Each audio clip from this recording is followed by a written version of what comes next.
So Eric, I see you have your hand up again. Yeah, I really want to echo what you were saying, Laura, and give the example that for me, um, I have all kinds of PTSD of all kinds of situations where, in some cases, I could have been formed better. There are a couple of cases where I had some really bad managers. And then I've had a number of companies that I've worked for that just don't exist anymore. Well, I've been on both sides of the desk of putting people on plans, and I've been on a plan.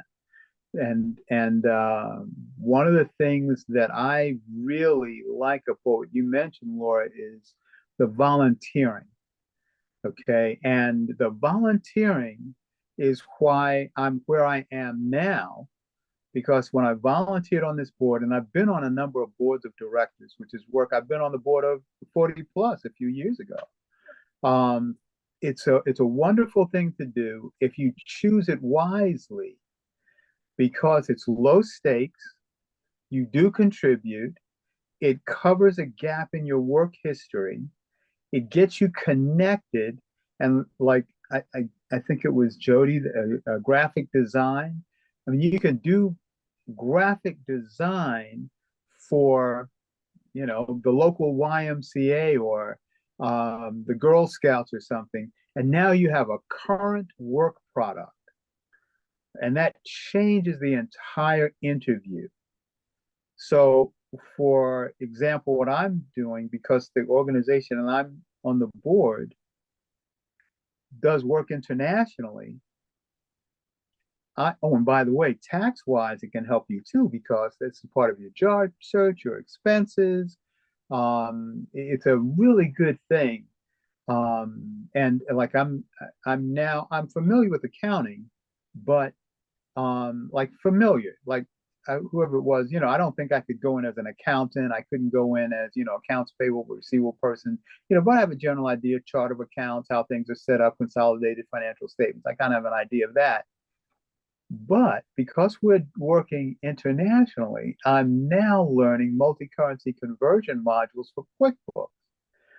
So what I'm doing next, taking a page from somebody here who mentioned the temp jobs, while I'm looking for the big master plan, because these things are not paying enough money. Okay, I need more money. I have to hit a figure. That's an issue. That's one of my issues. I got to hit a figure. But my next step is a temp job with an accounting agency, accounting company, small, whoever mentioned the small, a smaller one, where that just being good, I can get there, I can learn more about these modules, and now my interview conversation changes 100%. And I'm already feeling much better about myself. Okay. And so, I mean, I think, I can't say enough about that idea. I love that, Eric. I'm so glad you saw success from it too, because honestly, it gives you such a huge project to talk about when you're doing this volunteer work, and it can lead to so many opportunities. Like even working at a company of interest, volunteering first and then transitioning into a full-time role. Yeah. And temp also is excellent. Just have a current project.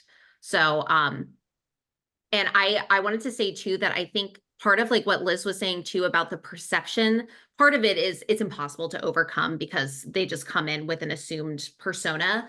But I think the ways to kind of to compensate for that is, one, I love a functional resume, something where it still gets through the ATS system, but the main focus is transferable skills at the top.